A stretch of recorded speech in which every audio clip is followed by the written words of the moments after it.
Give me food, bro. Steve, Give it to us. Not again. No. Give me. No, not the food. No, no.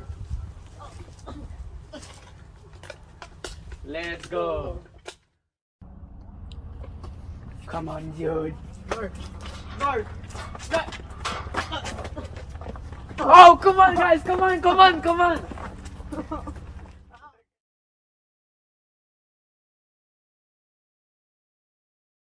Hey, dude. Where are you going in such a rush? I asked you a question. Please leave me alone. I have class. It's the first time you've done this to me. Shut your mouth. You don't choose. Like, no. Come on, come on.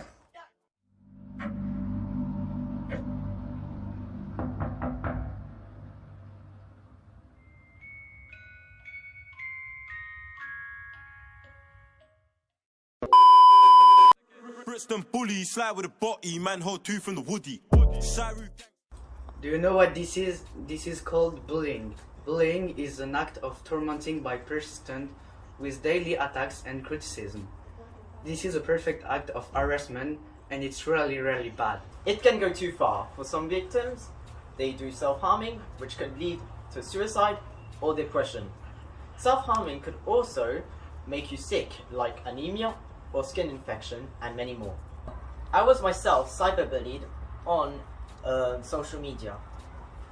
Like, for example, I got told to kill myself or die faster. They get touched and talk to the pig. If you are bullied, call this number and talk to someone. With Barbies and drillers, the kit back mad on the spinner, see enough man just